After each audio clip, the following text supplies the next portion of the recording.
Election commission ने opposition की दरखास्त पर खैबर पख्तूनख्वा में सेनेट इंतखाबात ताहुक्मसानी मुलतवी कर दिए।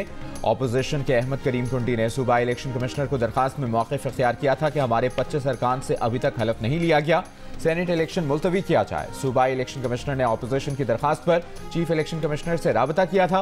पेशावर हाई कोर्ट ने स्पीकर KPK असम्बली को सेनेट इलेक्शन से पहले हर सूरत मखसूस नशिस्तों पर कामयाब उम्मीदवारों से हलफ लेने का पाबंद किया था।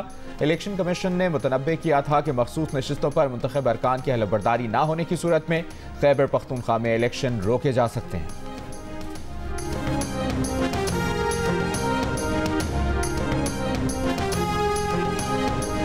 हम वादे कर रहे हैं यहाँ पर, हम इस चीज का मुकाबला करेंगे, हम आखिरी हद तक जाएंगे, हम आखिरी बाल तक मुकाबला करेंगे। हम किसी भी सूरत में अपनी खवातीन की सीटें इस तरह क्लियर थे, उनका जो हक है हम उस पर कम्प्रोमाइज नहीं करेंगे, हम पीछे नहीं हटेंगे, हम मुकाबला करेंगे। हम इनको ये गैर आईनी तौर पर ये इल्लीगल लोगों को हम यहाँ पे हल्फ नहीं लेने देंगे और हम इंशाअल्लाह अपना ये हक लेकर दिखाएंगे। वज़ीर आला खैबर पख्तूनख्वा अली अमीन गंडापुर का सेनेट इंतखाबात मुलतवी करने के खिलाफ भरपूर एहतजाज रिकॉर्ड कराने का ऐलान। कहा कि अपने हक के लिए लड़ेंगे। इलेक्शन कमीशन ने 25 अरकान को गैर कानूनी तौर पर नशिस्तें दी हैं। मखसूस नशिस्तों पर मुंतखब अरकान की इलेक्शन मुलतवी कराने की दरख्वास्त गैर कानूनी है। गैर कानूनी अरकान को हलफ नहीं लेने देंगे। Opposition leader KPK assembly Ibadullah का कहना है कि आज कस्टोडियन ऑफ द हाउस गायब हैं, हाउस को अजनबी के हवाले किया गया। सूबाई हुकूमत की हठधर्मी की वजह से आज KPK में सेनेट इलेक्शन नहीं हो सका। स्पीकर KPK असम्बली और CM KPK बानी PTI के टाइगर का किरदार अदा कर रहे हैं। उन्होंने कहा कि ये लोग ना अदालत को मानते हैं, ना इलेक्शन कमीशन का फैसला मानते हैं।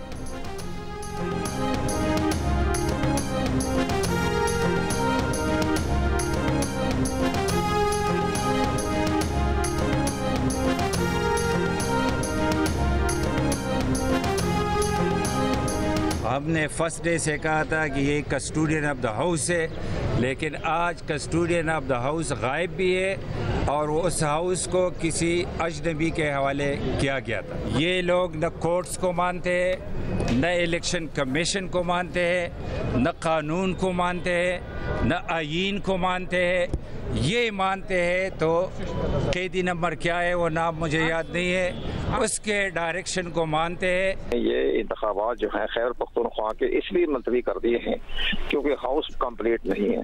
चेयरमैन और डिप्टी चेयरमैन का इंतखाब उस वक्त तक नहीं हो सकता जब तक कि सुबह खैबर पख्तूनख्वा में इन सेनेट का जो है नशिस्तों का इलेक्शन नहीं हो जाता।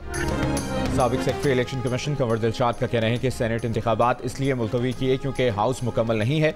पेशावर में सेनेट इलेक्शन होने तक चेयरमैन और डिप्टी चेयरमैन सेनेट का इंतखाब नहीं हो सकेगा। जियो न्यूज़ से गुफ्तगू में उन्होंने कहा कि इलेक्टोरल कॉलेज पूरा होने के लिए KPK असम्बली में सेनेट इलेक्शन का इनेकाद ज़रूरी है। जब तक सूबाई असम्बली में तमाम अरकान का हलफ नहीं होता तब तक इलेक्शन कमीशन KPK असम्बली में सेनेट का इलेक्शन मौखर रखेगा।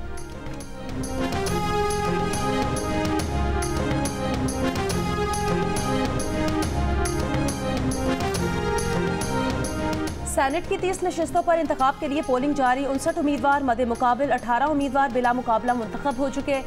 पंजाब की 7 जनरल नशिस्तों जबकि बलूचिस्तान की तमाम 7 जनरल नशिस्तों, 2 खवातीन और 2 टेक्नोक्रेट उलमा की नशिस्तों पर उम्मीदवार बिला मुकाबला कामयाब हो चुके हैं। वफाकी दारुल हुकूमत की 1 जनरल, 1 टेक्नोक्रेट नशिस्त, पंजाब की 2 खवातीन, 2 टेक्नोक्रेट उलमा, 1 गैर मुस्लिम पर इंतखाब होगा। सिंध की 7 जनरल, 2 खवातीन, 2 टेक्नोक्रेट उलमा, 1 गैर मुस्लिम नशिस्त पर इंतखाब होगा।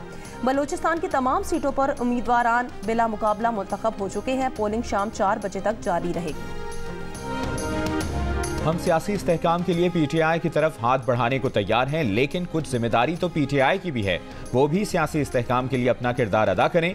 वफाकी वजीर मुसद्दिक मलिक की मीडिया से गुफ्तगू। कहा, सियासी इस्तेहकाम मुआशी इस्तेहकाम से जुड़ा है, नोक झोंक चलती रहेगी, मुल्क को चलने दिया जाए।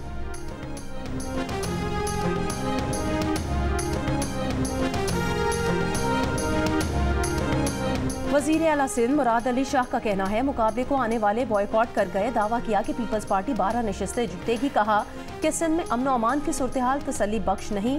6 माह में हालात और ख़राब हुए। जनवरी फरवरी में क्राइम रेट बढ़ा, जिस पर काबू पाने के लिए इक़दाम किए जा रहे हैं।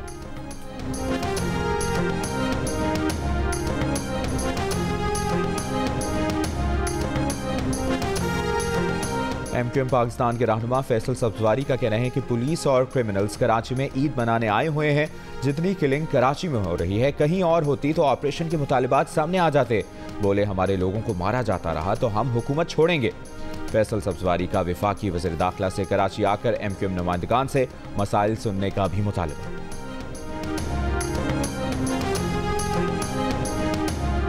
खैबर पख्तूनख्वा में सेनेट इंतखाबात से मुतालिक 2 दरख्वास्तें पेशावर हाई कोर्ट में समाअत के लिए मुकर्रर।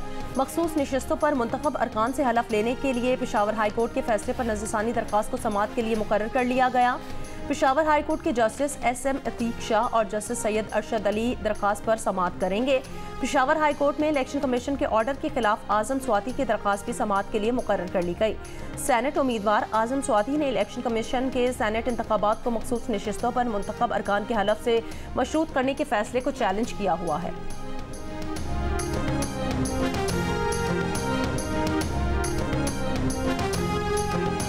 वज़ीर इत्तलाआत पंजाब अज़मा बुखारी का कहना है कि मरियम नवाज आम आदमी की भलाई के लिए दिन रात काम कर रही हैं। सूबाई वज़ीर तालीम ने इम्तिहानी मराकज़ में जाकर नकल माफिया को बेनकाब किया। पहले भी 4 साल जैसे पंजाब में कूड़ा कचरा किसी को नजर ना आया, वैसे ही नकल माफिया भी सरगर्म रही और जिम्मेदारान आंखें बंद करके हाथ पर हाथ धरे बैठे हैं।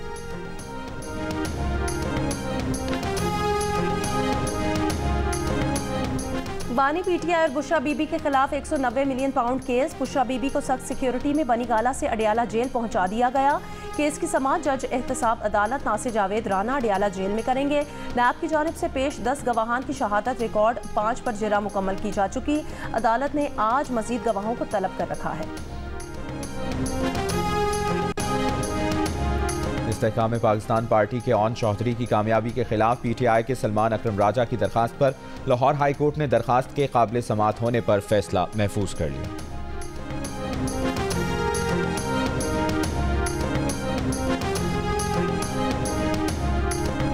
सोशल मीडिया साइट एक्स की बहाली के लिए दायर दरखास्त पर समाअत। लाहौर हाई कोर्ट की PTA के वकील के तफसीली जवाब जमा कराने की हिदायत। केस की मजीद समाअत 29 अप्रैल तक मुलतवी।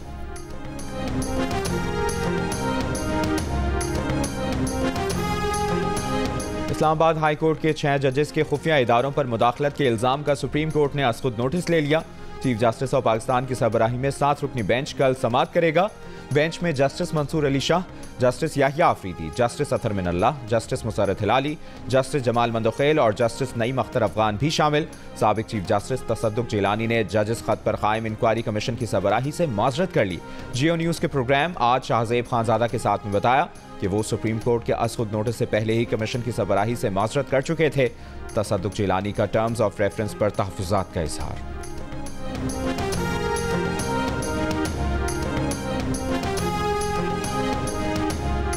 वज़ीर कानून आज़म नज़ीर तारड़ ने कहा कि जस्टिस जिलानी को कमीशन का सरबरा बनाने से पहले उनसे रजामंदी हासिल कर ली थी।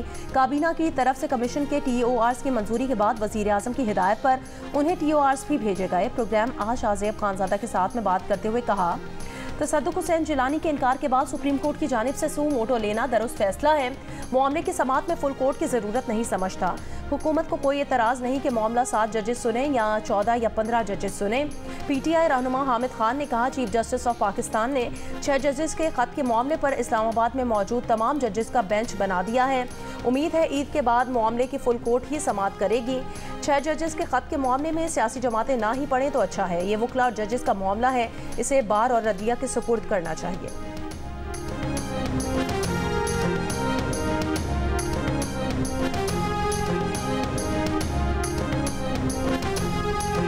इसराइल ने बैनुल-अक़वामी कानून की एक और हद पामाल कर दी। शाम में ईरानी सिफारतखाने की इमारत पर हमला कर दिया।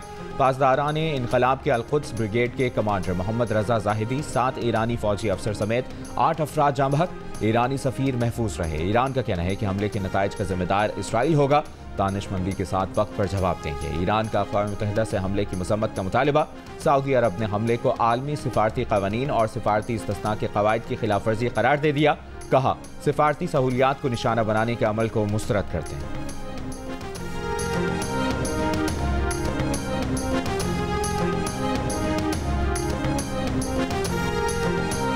पाकिस्तान की दमिश्क में ईरानी सिफारत खाने के कौंसलर सेक्शन पर हमले की शदीद मजम्मत। तर्जुमान दफ्तर खारजा ने कहा, वियना कन्वेंशन के तहत सिफारतकारों और सिफारती सहूलियात के खिलाफ हमले गैर कानूनी हैं। सलामती काउंसिल इसराइल को खत्ते में मुहिम जोई और पड़ोसियों पर हमले से रोके। इसराइली फौज का गैर जिम्मेदाराना अमल अदम इस्तेहकाम के शिकार खत्ते में कशीदगी में इजाफे का सबब बनेगा। इसराइली हमला शाम की खुद मुख्तारी की नाकाबिले कबूल खिलाफ वर्जी है। हमला बैनुल अक़वामी कवानीन और अक़वाम मुत्तहिदा के चार्टर की भी खिलाफ वर्जी है। कराची के इलाके शाह फैसल कॉलोनी से कोरंगी जाने वाले पुल पर डाकुओं की मुताद्दिद शहरियों से लूटमार। शहरियों का कहना है कि डाकुओं ने सहरी के वक्त नाका लगाकर उन्हें लूटा। शहरियों ने 15 मददगार पर कॉल की। पुलिस मौके पर पहुंचने के बावजूद थाना शाह फैसल और थाना शराफी गोट की हुदूद के तनाज़े में फंसी रही। गुलशन मेमार में बैंक से रकम निकलवा कर जाने वालों पर नामालूम अफराद की फायरिंग, एक जाँ बहक एक जख्मी। वज़ीर दाखिला सिंध का नोटिस। SHO गुलशन मेमार मुअत्तल, रिपोर्ट तलब। औरंगी खलील मार्केट के करीब फायरिंग से एक शख्स जाँ बहक। गुलिस्तान जौहर पहलवान गोट में शहरी की फायरिंग से एक डाकू जख्मी, एक फरार। जख्मी मुलजिम को हिरासत में लेकर अस्पताल मुंतकिल कर दिया गया।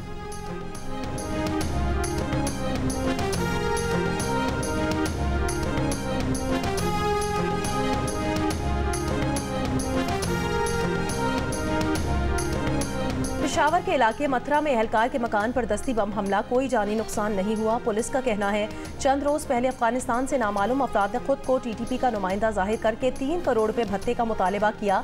दस्ती बम हमले में एहलकार के घर को जुज़वी नुकसान पहुंचा।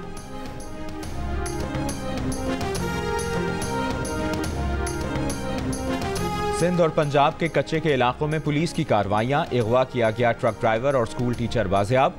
पुलिस हुकाम के मुताबिक डाकुओं ने मुखबियों की रिहाई के बदले लाखों रुपए तावान मांगा था। रहीम यार खान में लोधरा के 2 रिहायशियों को अगवा होने से बचा लिया। डाकुओं ने होलसेल में सस्ते UPS फरोख्त का झांसा देकर गोट की बुलाया था।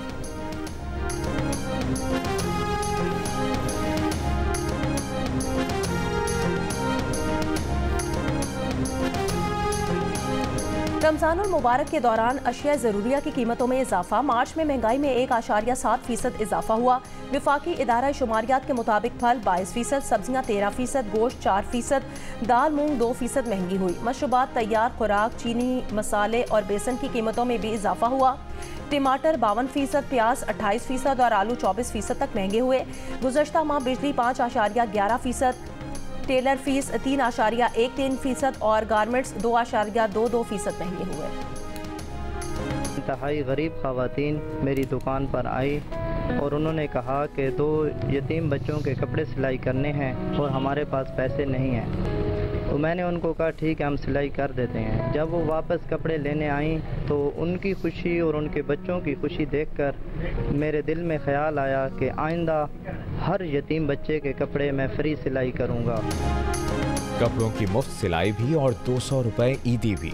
मियांवाली के 26 साला दर्जी कैसर हसन यतीम बच्चों के कपड़े मुफ्त सीकर उनकी ईद बेहतर बनाने के अमल में मसरूफ। इस वक्त कैसर हसन के पास 100 यतीम बच्चे रजिस्टर्ड हैं जिन्हें वो गुज़श्ता 6 साल से मुफ्त कपड़े सी कर देते हैं। कैसर हसन का कहना है कि वो यतीम बच्चों की कोई माली इमदाद तो नहीं कर सकते, लेकिन ईद उल फितर के मौके पर मुफ्त कपड़े सिलाई करके बच्चों की ईद बेहतर बना सकते हैं।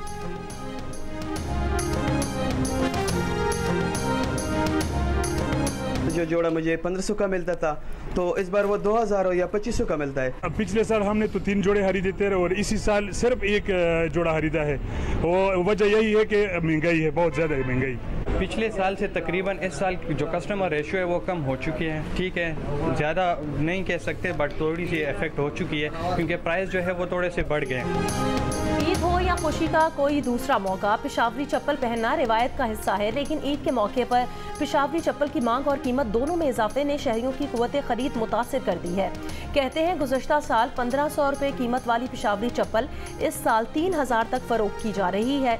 दुकानदारों का कहना है पेशावरी चप्पल में इस्तेमाल होने वाला सामान महंगा होने से दाम बढ़ गए हैं। जो कीमत हम मांगते हैं वो खरीदार नहीं देता।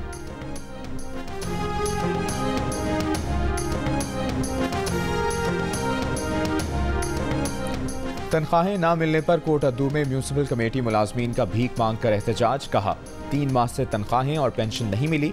तनख्वाहें और पेंशन बंद होने से घरों में फाकों की नौबत आ गई।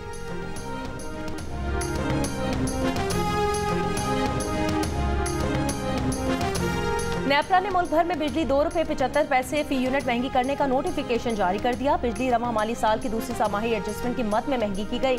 सारिफीन से इजाफी वसूलियां अप्रैल, मई और जून में की जाएंगी। सारिफीन पर 85 अरब 20 करोड़ रुपए का इजाफी बोझ पड़ेगा। बिजली की कीमत में इजाफे का इतलाक के इलेक्ट्रिक सारिफीन पर भी होगा।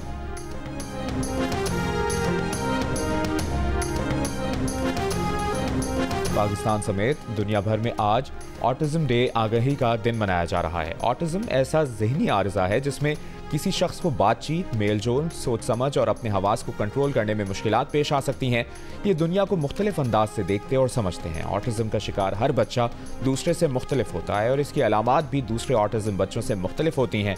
इन्हें इज़्तिराब, डिप्रेशन और नींद की कमी की शिकायत भी हो सकती हैं। बरवक्त तवज्जो, तरबियत, थेरेपी और माहिरीन की मदद से इन्हें मुआशरे का कारआमद शहरी बनाया जा सकता है।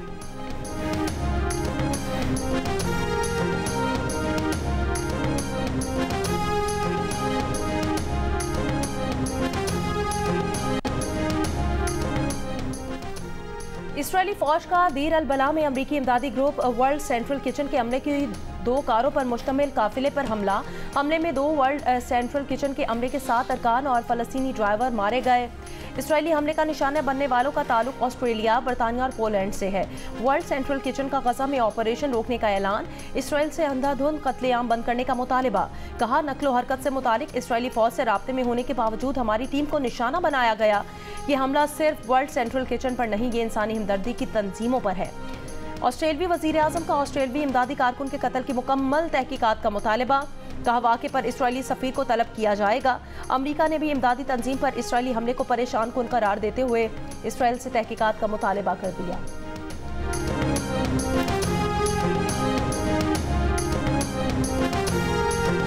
अमरीकी रियासत कैलिफोर्निया में खालिस्तान के क़याम के लिए रेफरेंडम वोटिंग का दूसरा मरहला मुकम्मल।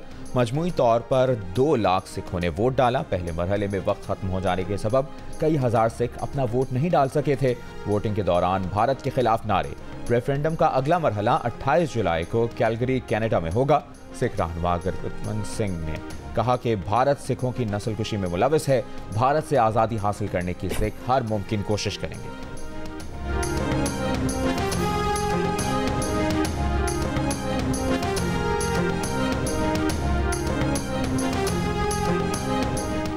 अमरीकी महकमा दिफा के आला ओहदेदार में हवाना सिंड्रोम की अलामात। तर्जुमान पेंटागन का कहना है, आला ओहदेदार ने लिथुआनिया के विल्नियस में गुज़श्ता साल नेटो के सरबराही इजलास में शिरकत के बाद हवाना सिंड्रोम की अलामात की इतला दी थी। इससे कबल 2016 में क्यूबा के दारुल हुकूमत हवाना में अमरीकी सफारत खाने के अमले ने गैर वाज़ेह अलामात की इतला दी थी, जिनमें कान बजना, दर्द, शकीका, चक्कर आना और इस्तराब शामिल है। तर्जुमान पेंटागन इतवार को खबर रसाई इदारों के ग्रुप की हवाना सिंड्रोम नामी पुरअसरार बीमारी और रूस के दरमियान रवाबित से मुतालिक रिपोर्ट के बाद सामने आया, जबकि रूस ने रिपोर्ट की तरदीद करते हुए इसे बेबुनियाद करार दे दिया।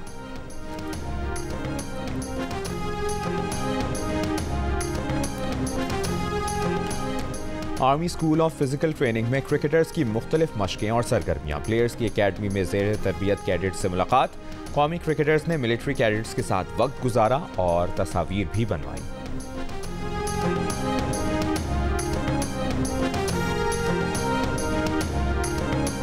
फास्ट बॉलर हारिस रऊफ मुकम्मल फिट न हो सके, रिहैब जारी रखेंगे। फ़खर जमान भी मुकम्मल फिट नहीं। ज़राए के मुताबिक दौरा न्यूजीलैंड के लिए कौमी टीम में फास्ट बॉलर मोहम्मद आमिर की 4 साल बाद वापसी होगी। रिटायरमेंट वापस लेने वाले इमाद वसीम भी स्क्वाड में शामिल होंगे। PSL 9 में नुमाया कारकर्दगी दिखाने वाले इरफान खान जूनियर का नाम भी ज़ेर गौर। टीम का ऐलान आइंदा 2 रोज़ में मुतवक्किय है।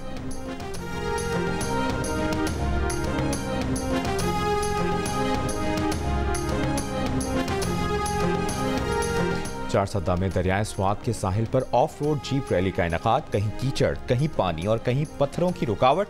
ड्राइवर्स की महारत का इम्तिहान बनी रही।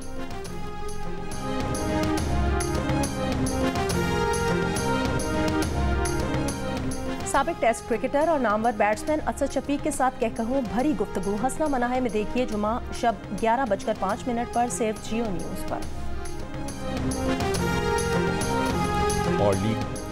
और लोक गीतों की पहचान मिली, नगमों की शान। गुलकार शौकत अली की 3री बरसी नहीं भूले परस्तान।